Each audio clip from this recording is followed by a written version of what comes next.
Today, we are cracking open a really fascinating, and let's be honest, often misunderstood 17th century grimoire. It's called the Arbatel of Magick. But I want you to forget everything you think you know about old so-called magic books. The Arbatel isn't a collection of incantations. No, it presents itself as a serious work of spiritual philosophy, a guide to what it calls the greatest study of wisdom. Okay, let's just dive right into it. When you hear that word magic, what's the first thing that pops into your head? For most of us, it probably conjures up images of dark arts, diabolical sorcery, maybe some forbidden rituals. It's a word that's just loaded with centuries of cultural baggage, almost always pointing to something evil. Now, this is what's so interesting about the Arbatel of Magick. It tackles this stereotype head-on. Right from the very beginning, it draws this incredibly sharp, clear line in the sand. It says, look, witchcraft and sorcery, those are works done through a pact with the devil. But magic, well, that's something else entirely. It's defined as the highest art of worshiping God. Robert Turner, who is the book's English translator back in the 17th century, makes this the absolute cornerstone of his preface. And you have to understand, this single sentence isn't just his opinion. It's the entire philosophical foundation that the Arbatel is built on. It's a powerful attempt to reclaim the word magic from all those negative ideas. So, all right, if magic isn't about sorcery, then what in the world is it according to the Arbatel of Magick? Let's dig into the text's own definition and see who it believed a true magus really was. The book argues that the original Persian term, magus, simply meant a wise person, someone deeply, deeply engaged with divine matters.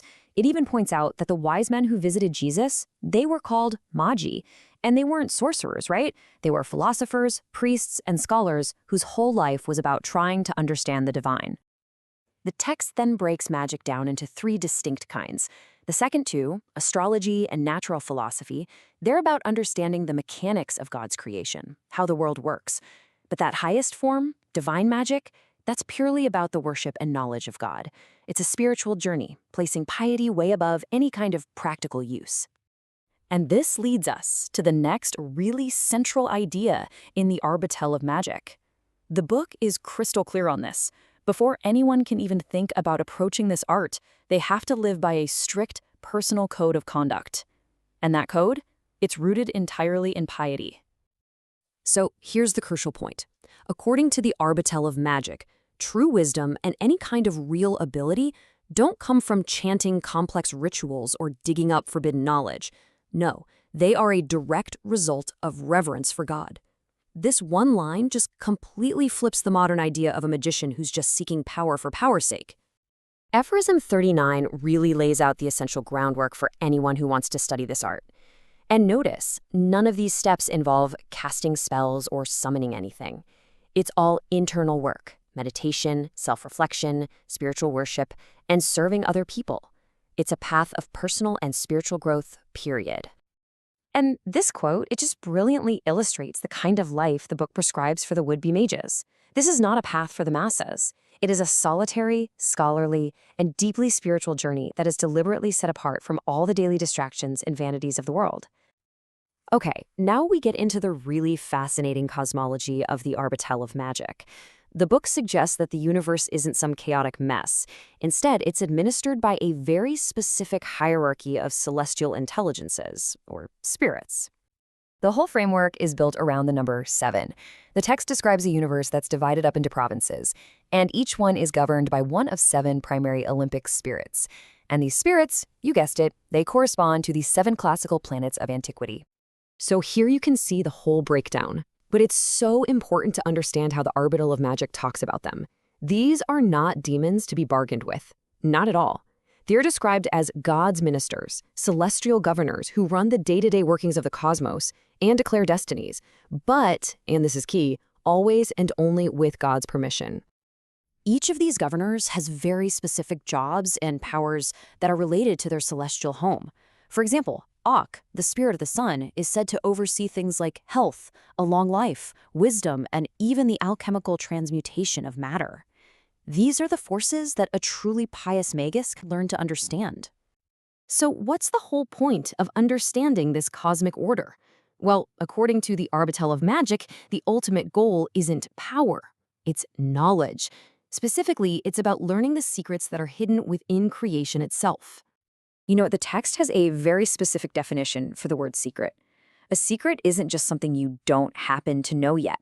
It's a type of knowledge that is fundamentally out of reach for human effort alone. It has to be divinely revealed to you.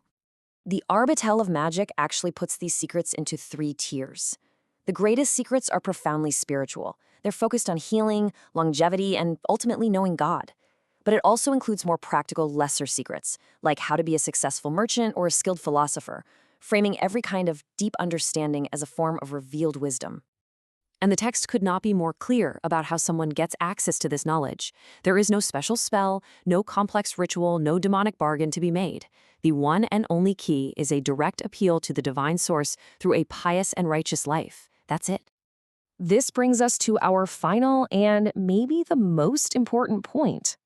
This is where the entire philosophy of the Arbatel of Magick really comes together, and it presents this stark moral choice that defines all knowledge and all action. You see, the entire complex system we've just been looking at, the precepts, the spirits, the secrets, it all ultimately boils down to this one fundamental duality. All good flows from God, and all evil, it comes from a single act: disobedience to the divine will. And this is just brilliantly laid out in the book's final diagram. The Arbatel of Magick argues there are only 2 kinds of Sophie, or wisdom. There's theosophy, divine wisdom, that comes from knowing and living by the word of God. And then there's kakosophy, evil, damnable knowledge, which is born from contempt for that word and aligning with evil. There is simply no middle ground. So, this leaves us with a final question to really chew on. The Arbatel of Magick, far from being some simple spellbook, is actually making a profound philosophical argument. It suggests that true wisdom, real influence, and a deep understanding of the universe, well, maybe those aren't things to be seized through force or forbidden deals.